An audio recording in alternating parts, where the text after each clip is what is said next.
How does the daughter of a billionaire, Oxford-educated, fluent in 5 languages, end up recruiting teenage girls for a sex trafficker? Are you happy? I am happy. From the outside, Ghislaine Maxwell had it all: wealth, charms, connections to royalty. But behind the smiles and the yachts was a woman shaped by power and addicted to it. She didn't just cover for Jeffrey Epstein. She enabled him, trained victims, managed logistics, built the whole machine. From a 53-room mansion in Oxford to a 6x9 prison cell in Florida, this is the rise, fall, and unraveling of Ghislaine Maxwell. How she got here, what she did, and the twisted legacy she's still fighting to control. 1961. Born into wealth and shadow. Ghislaine Noelle Marion Maxwell was born on Christmas Day, 1961, in France, into power, into prestige, and a family already falling apart. She's the 9th and youngest child of Robert and Elizabeth Maxwell. Her father is a larger-than-life figure, a Czech-born Holocaust survivor turned British media baron. Her mother, a French academic, is quiet, cerebral, and often absent, physically and emotionally. But Ghislaine's birth wasn't met with celebration. Just 3 days before she was born, her 15-year-old brother Michael was in a catastrophic car accident that left him in a coma. For the next 6 years, her parents were consumed with grief and medical care. Ghislaine, by her own mother's admission, was neglected. At just 3 years old, Ghislaine stood in front of her mother and declared, "Mummy, I exist." That quote would follow her for the rest of her life and might be the most psychologically revealing thing she ever said. 1970s. Daddy's girl. The Maxwell family was rich, glamorous, and deeply dysfunctional. They lived in Headington Hill Hall, a 53-room mansion in Oxford, which Robert Maxwell cheekily called the best council house in the country because it was technically leased from Oxford City Council. Inside the grand estate, the atmosphere was tense, paranoid, and emotionally barren. Robert was feared by everyone. Staff, executives, even his children. He was authoritarian, controlling, and capable of explosive rages. He spied on his employees, bugged their phones, and demanded absolute loyalty. He publicly humiliated his children and sent them up to compete with each other for approval. But Ghislaine was different. She was his favorite. She was given horses, tutors, and access to his inner circle. When she got into Oxford, just like Daddy, he was proud, but the favoritism came with strings. Ghislaine learned early that survival meant submission. To be loved meant to be useful. And when power yelled, you smiled. 1980s, The Apprentice.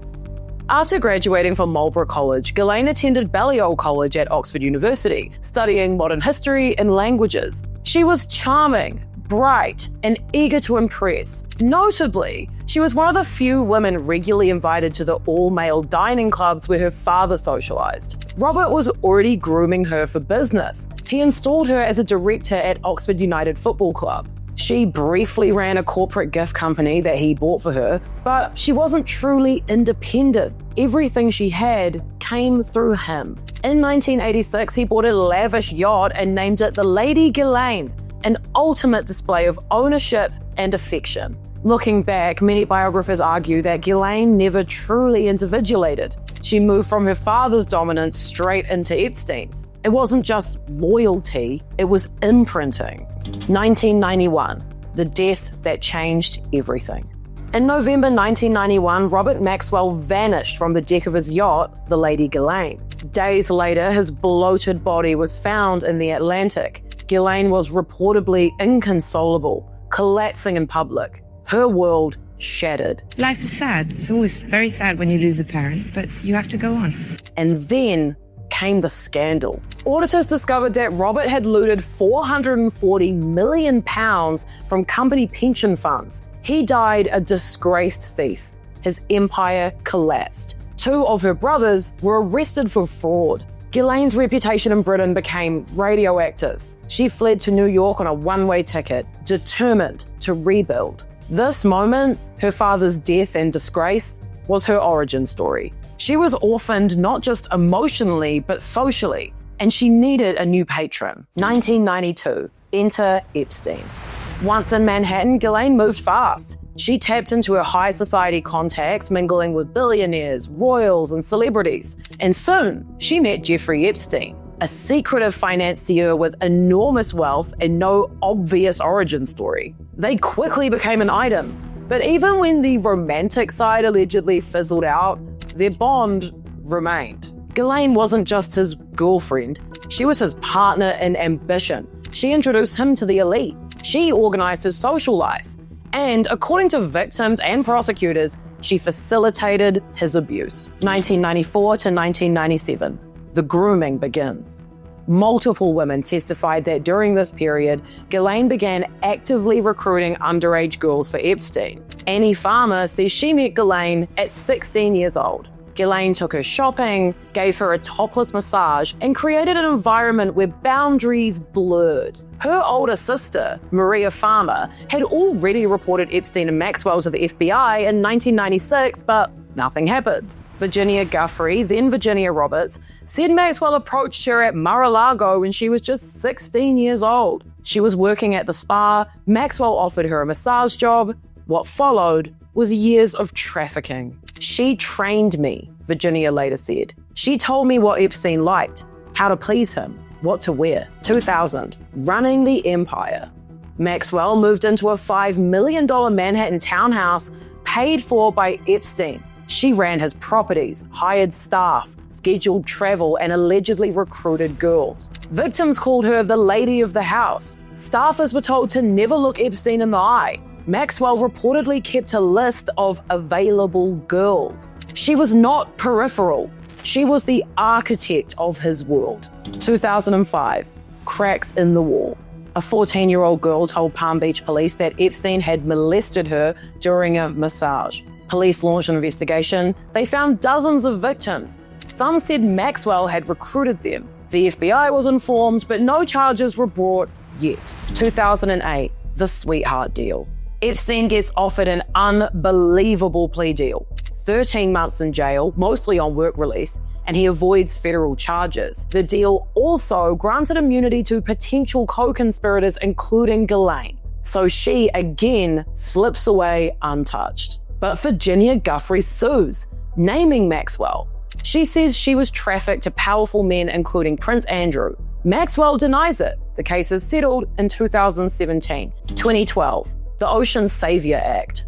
In a bizarre PR pivot, Maxwell launches the Terramar Project, a marine conservation nonprofit. She speaks at the UN, partners with media outlets, and rides submarines around. It's brand rehab. But by now, journalists are digging. Lawsuits are piling up, and her past is catching up with her. 2019, everything implodes. July 6, Epstein is arrested again for sex trafficking minors across state lines. On August 10th, Epstein is found dead in his jail cell. The autopsy says suicide, but the guards were asleep, the cameras failed, and we all know public suspicion is still what it is today. At this point, Ghislaine vanishes. Her nonprofit shuts down overnight and her lawyers go silent. 2019, CIA and Cheeseburgers. Weeks after Epstein's death, a staged paparazzi photo surfaces. Maxwell at an In-N-Out burger reading a book about CIA operatives. It's fake, staged, spun, and honestly kind of weird. In reality, Ghislaine was hiding out in luxury homes all around the US with armed guards and encrypted tech. July 2nd, 2020, arrested.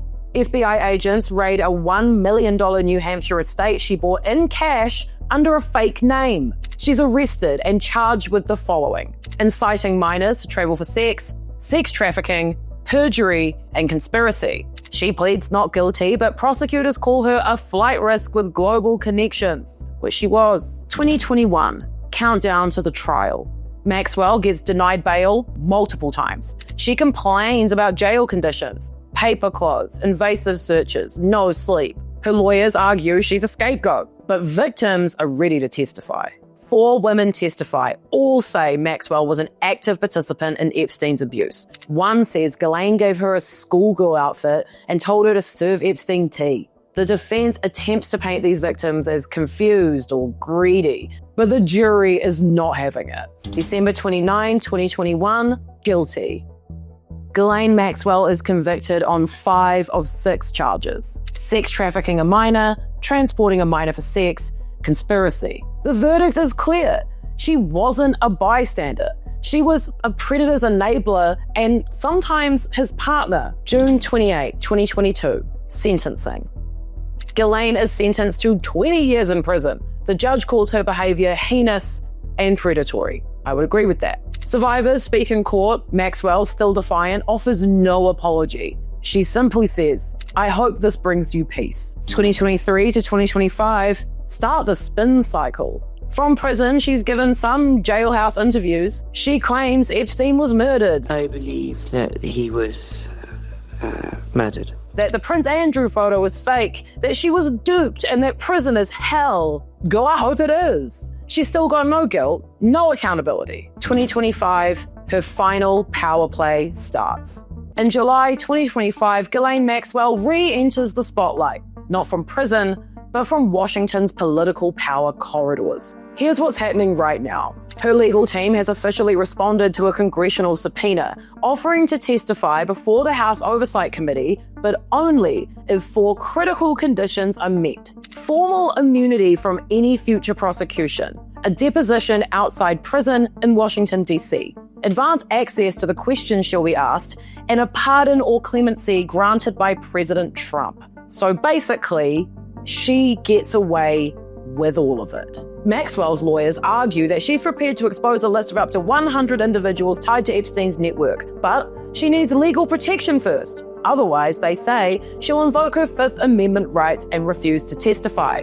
Basically, translation, this yucky, disgusting woman knows all of these 100 people that she could have said any time in any of the trials, any time that she's been in prison, but no, she will only say who these predators are who are still at large if she can be confirmed to just get away with it. I'm sorry to be worked up, but I find that absolutely disgusting. Oversight Committee has firmly rejected her request for immunity, and the hearing is officially scheduled for August 11 to take place at the Tallahassee Federal Prison, where she's serving her rightly deserved 20-year sentence. Yet political tensions are high. Senate Democrats, invoking an obscure rule of 5, are demanding full FBI files on the Epstein case before that August 15th date.